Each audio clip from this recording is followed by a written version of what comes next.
to tell the same stories over and over. When I was 6 years old, me and my grandfather went fishing with Fritz the dog. Somebody snapped a picture of us, and I remember that. I remember it perfectly. That's basically the first time I ever went fishing. And 4 years later, when I was 10, I was over there in his store, and he was putting a broom in my hand, teaching me how to sweep the floor in bait shops. And in the months that weren't fishing, it had a little bar in it, you know, it'd be drinkers, people sitting in a bar. And then the fishing months, Lewis would kick them all out. He'd like start fights with the drunks.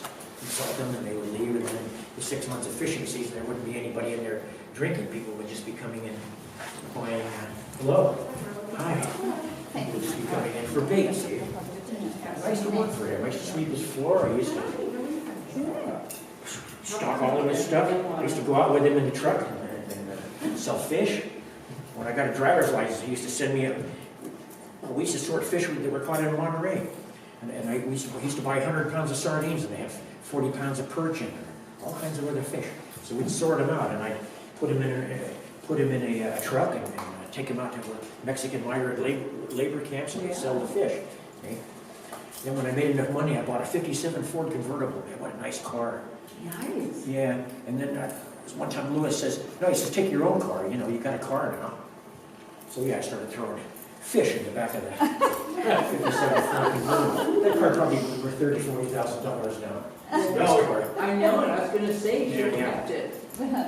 So, yeah, I've been doing this business since I was a child, and basically spent a lifetime doing it.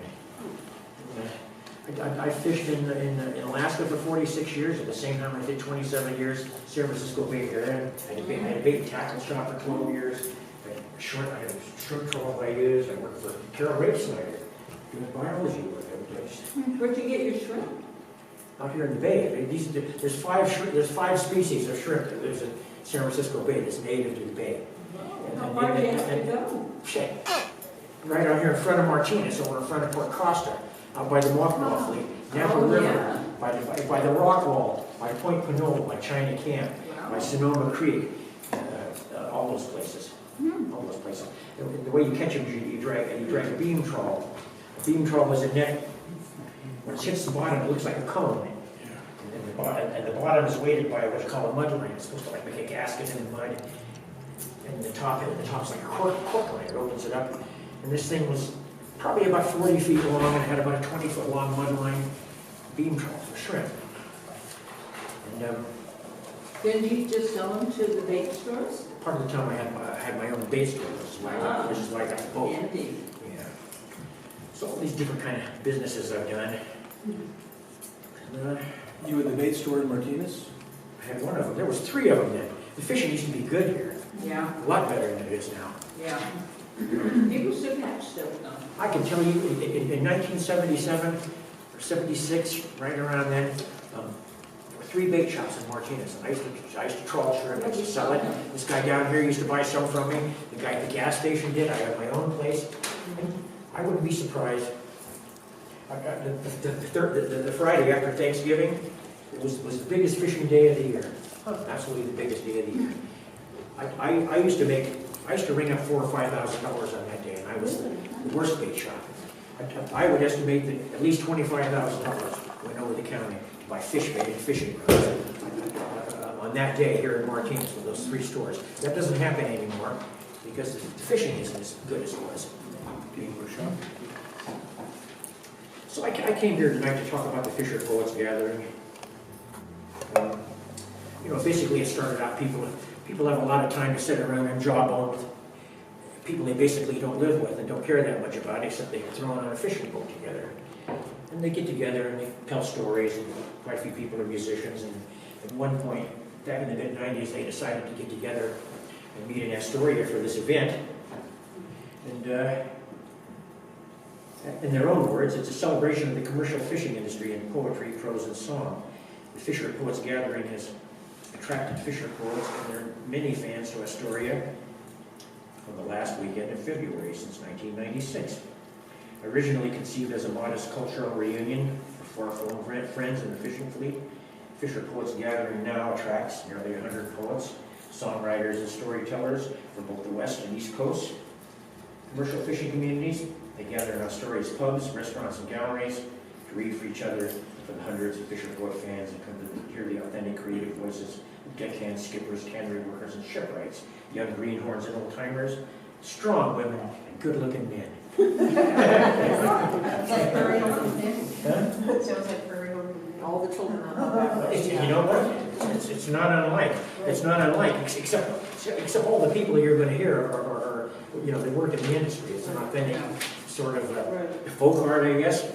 And I think it's starting to move into the area of marketing, actually, because, well, for instance, a couple of times now, a unit from BBC has come over, and these people are very interested in gathering fishing, stuff for fishing culture. Particularly in England, they have these villages. In some villages, they might speak a language, a dialect of English is so different, nobody else can understand it. So these guys go there and they collect these folk materials, you know. Well, they've been to Fisher Poets and shared stuff with us. And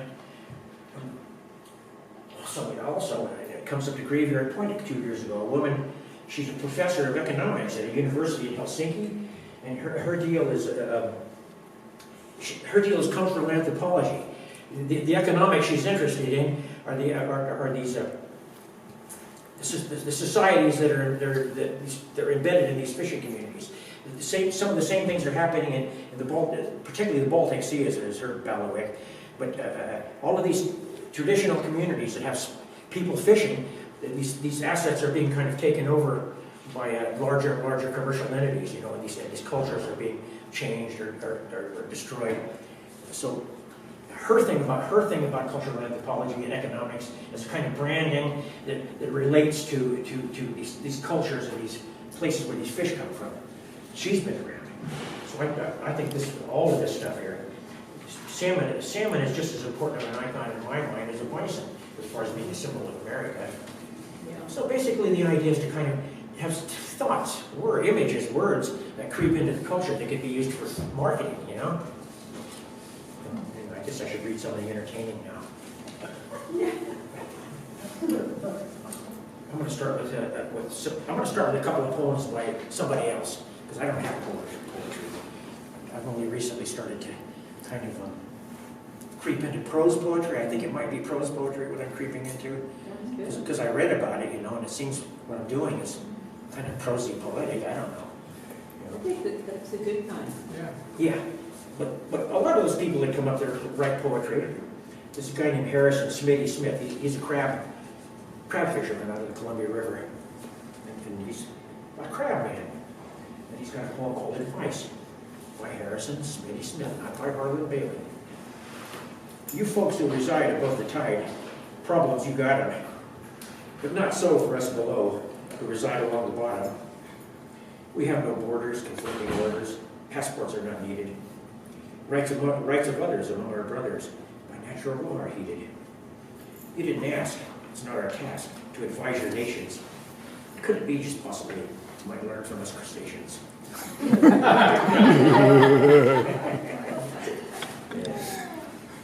He's got a lot of stuff like that. He's got a poem that goes on for probably 20 minutes, and all it is a list of stuff he's got to put on the boat before he goes fishing. Oh, that's great. I know, it's wrenching, actually. I'm going to read a poem by a woman.